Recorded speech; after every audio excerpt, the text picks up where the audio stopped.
Salam olahraga ya. Kita bahas tentang satu ya tadi dari MotoGP untuk apa namanya seri dari seri dari Spanyol ya, dimana seri dari Spanyol ini kita disuguhkan langsung race yang kalau gue bilang ini seru di awal race, dimana Fabio, Alex, Pecco, Marc, 4 rider ini saling overtake. Dan ya yang aku agak terkejut adalah di mana Fabio ya kemarin di kualifikasi dapat pole position, dan sebetulnya di sprint race dia punya pace ya, tapi ya dia ibaratnya sial lah, crash, dan dia nggak bisa finish. Ya, kita mulai dari posisi pertama, Alex Marquez, kemenangan perdana dia selama hampir debut sekitar 5 tahun. Tahun ini akhirnya dia berhasil dapat kemenangan perdana dia. Yang aku bilang kemenangan perdana ini adalah bonus karena di musim ini ya, hingga 4 race ini dia tampil konsisten banget. Bisa dibilang dengan GP24 dia udah kenal motornya 3 tahun, dia udah kenal kelasnya 5 tahun, dan ya dia berhasil dapat hadiah itu, yaitu sebuah kemenangan yang membuat dia sekarang memimpin klasemen lagi, unggul 1 poin dari kakaknya. Lalu kedua ada Fabio Quartararo, ya ini hadiah juga ya buat Yamaha karena tahun lalu mereka struggle. Tahun ini sebetulnya agak mendingan, dapat pole position tadi di Jerez, dan sebetulnya ini Jerez ini sirkuitnya ya sesuai dengan karakternya Yamaha, nggak banyak jalur lurus, lebih banyak tikungan, dan Fabio berhasil memanfaatkan itu, dan dia juga berhasil juga menutupi kekurangan Yamaha, yaitu adalah jalur lurus ya, sebanyak kurang lebih sekitar 300 meter, dan dia berhasil ngalahin Pecco lah.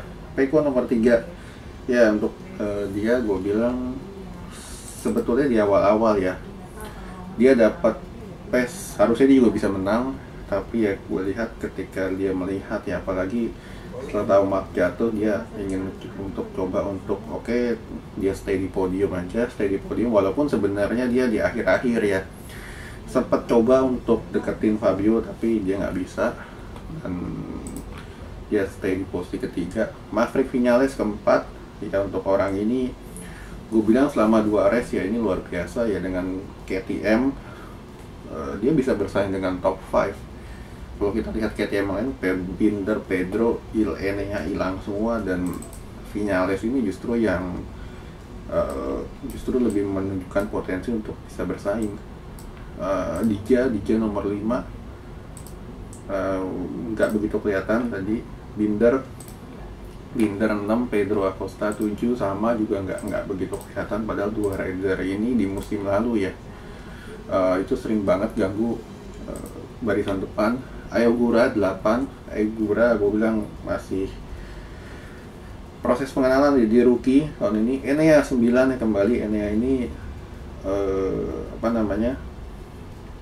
menjadi rider yang banyak balap motor juga, banyak pembalap kembali mulai dari posisi ke belakang, finish posisi ke-9 nggak cukup lah untuk bisa, karena dia ini Enea ini punya kecepatan, tapi dia harus bisa untuk memperbaiki posisi startnya dia yang struggling.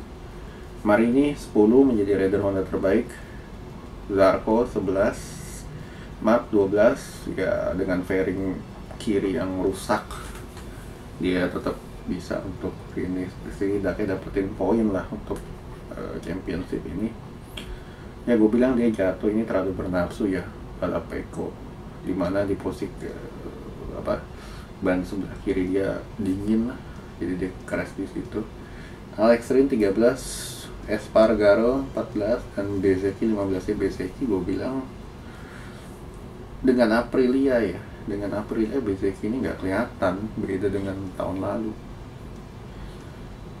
Raul Fernandez 16, Augusto 17, dan Salvadori 18, dan ada 5 rider yang nggak finish. Sonkiat Chantra, Jack Miller, John Mir sebenarnya sempat di posisi ke-6 ya, sempat duel juga dengan Liga. Tapi Honda ini ketika ingin melewati limit selalu nggak bisa. Mir jatuh, bukan Mir yang jelek ya, tapi karena Hondanya memang nggak bisa untuk di push untuk sekarang ini. Morbidelli bukan minggu yang bagus buat dia. Aldeguer ya dia jatuh kesalahan rookie. Dia juga bernafsu juga ingin balap Alex di awal-awal dan bannya dia belum panas, jatuh. Oke, untuk GP Spanyol sekian dulu, dan nanti 2 minggu lagi kita akan bergabung dengan